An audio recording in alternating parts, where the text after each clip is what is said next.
think that we all enjoyed going over some of the knit and crocheted items in the season 1 of Call the Midwife last month, so I thought, especially while the new season is still airing, that we would do season 2 today. So let's get on to some of these knits in no particular order, except my favorite is last.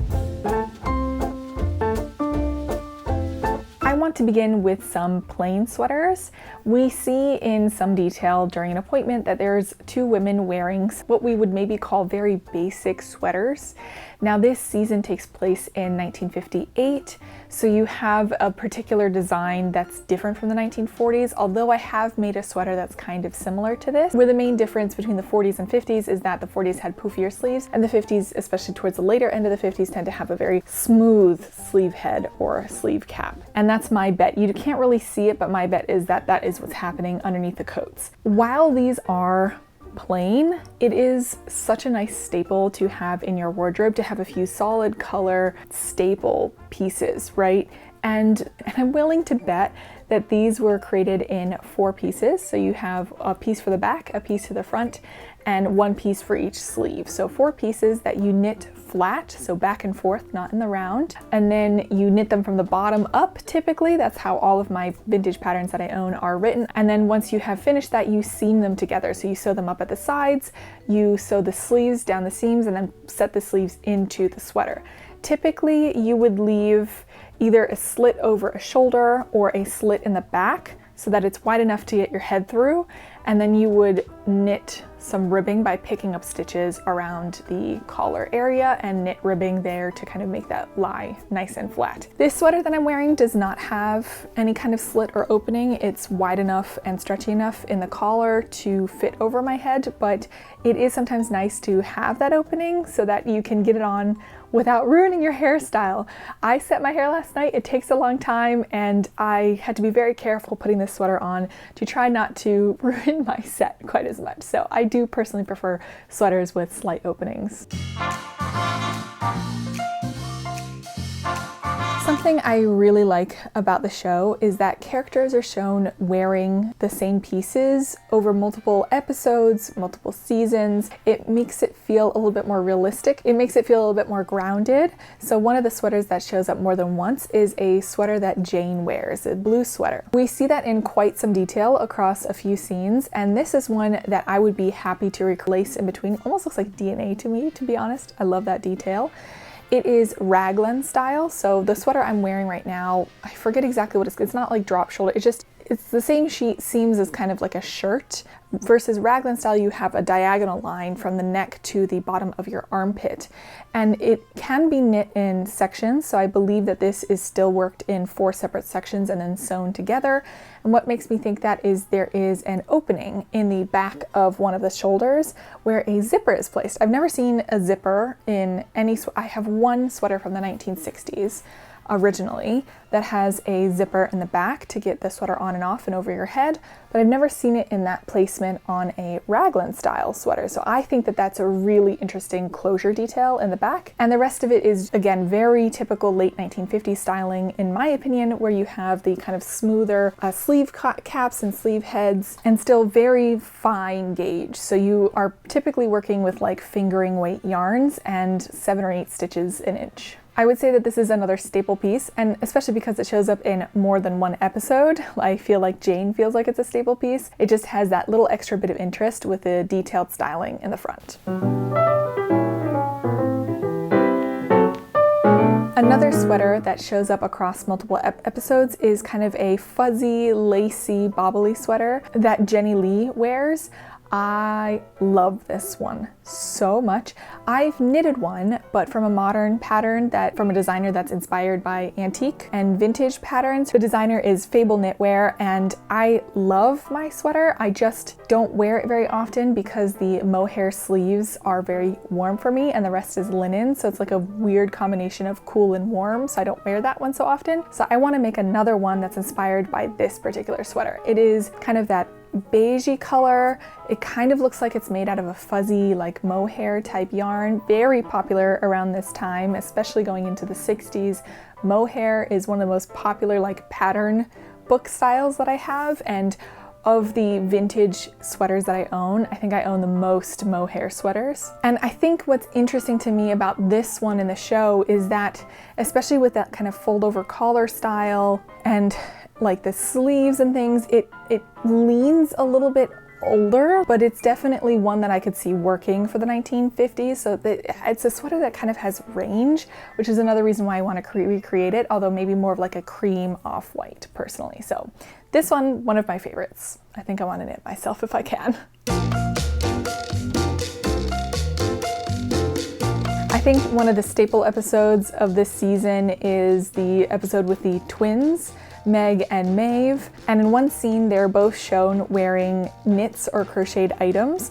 The cardigan I think is really interesting because based on the placement of the color work and it not being across the entire cardigan but just kind of on the bands at the front, my guess is that that color work is duplicate stitched on. So the entire cardigan was knit, and then at a later point someone came in with an embroidery needle kind of and duplicated the stitches in a color work pattern.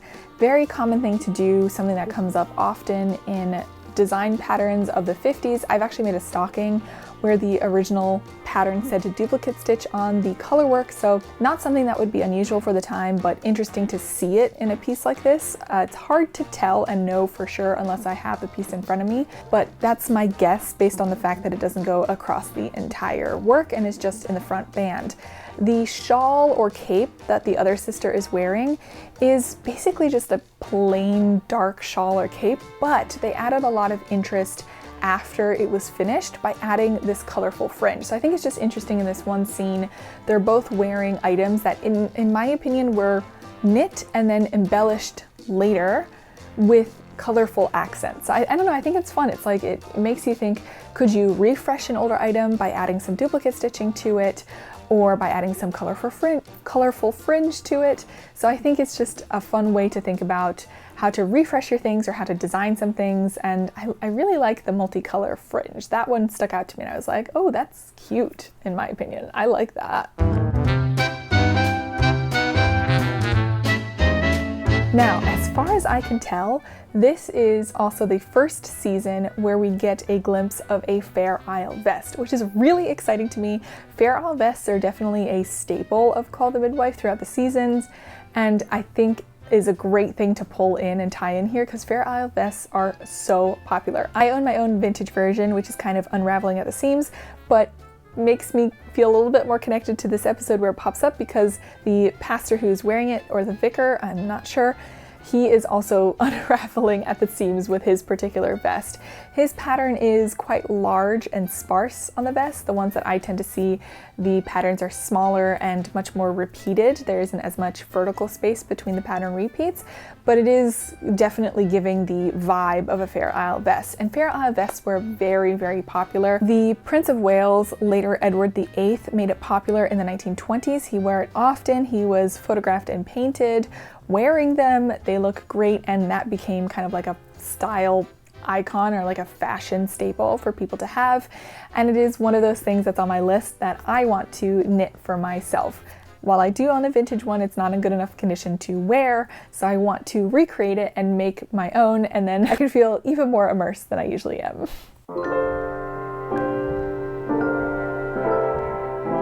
Being a show about midwifery, we of course can't forget the baby and child knits. Every episode tends to be chock full of them, and this season is no exception.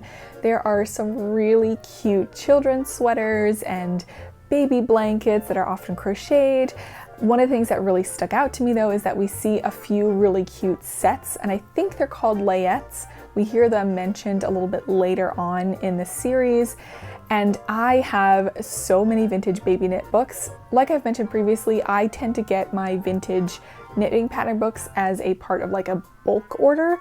And so a whole different bunch of like categories of knitting patterns go in there. And one of the biggest is baby knits. And they always have these sets where you have like the diaper cover and a onesie, a cap, mittens, booties, a blanket. So you can have these whole like 6-piece sets. I think you could purchase them, but it was also really popular to knit them yourself for your baby. And I think that's exciting to see some really, really cute versions of that up close in this season. I think that I personally would have had a hard time choosing just one. I think I would have made so many. I think that's a nice thing about baby knits is that they're so small. So even if you're knitting with such a small gauge yarn, it goes so much faster than adult things. So I just be knitting a million of them.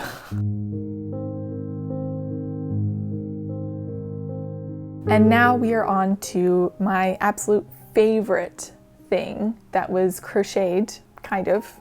We'll talk about that in this season and possibly the entire series, and that is a crocheted blanket that all of the midwives come together to make in order to lay over their ill friend Chummy. And it was a blanket that was kind of started earlier on in the episode where Sister Monica Joan was kind of doing it as busy work and some of the other midwives were shown helping her with it. This is kind of a little bit where one of my pet peeves sets in, because if you know crochet and knitting, you can tell that those are definitely crocheted, but the nurse midwives are shown knitting squares.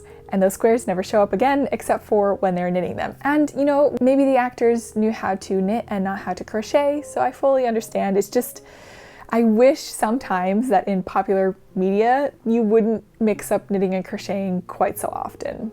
A little bit of a pet peeve, but overall, this blanket is one of my favorite things because they show it as a way for all of them to come together in a time where they are concerned about one of their close friends and kind of put their meditation, love, and hope for her well-being into this blanket, like as a physical manifestation of what they're feeling, and then cover her with it. And I'm so happy because in the show they depict her being well, but this scene has always gotten to me when I watched it, but recently, especially rewatching it for this episode, it really got me going. I recently, unfortunately, very close together, a close family member and a close friend both got very unwell. And I knit, for one of them I knit a pair of socks and the other one a hat because they were always very cold when they were going through their treatment. And I put all of like my love basically into this. I couldn't visit them. One was in another continent and the other one was across the country. So this was like my way of physically being able to be there for them and keep them warm and kind of give them a hug from afar, right? Because it was something that I had made with my hands for them. And unfortunately, neither of them made it.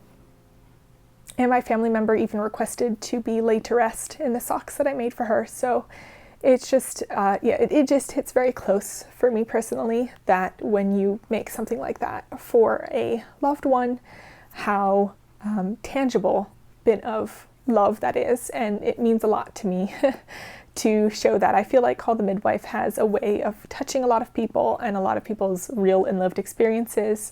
That one definitely for me. Yeah, one of my favorite bits of crochet ever on the series. I've always loved it, and recently it's grown to mean much more to me, and one of the reasons why I love the show so much. Ooh. What do you think? I did not cover all of the knit and crochet pieces that I saw in the show. So did I leave any out from season 2 that you wish I would have covered? Which one did you enjoy the most? Let me know if you want me to keep going with this series. We have a lot of seasons to cover, so I can talk for a long time about a lot of different knits and crochet pieces that we see. Let me know. If you like things like this, feel free to subscribe. Thank you so much for watching, and I'll see you again next time. Bye.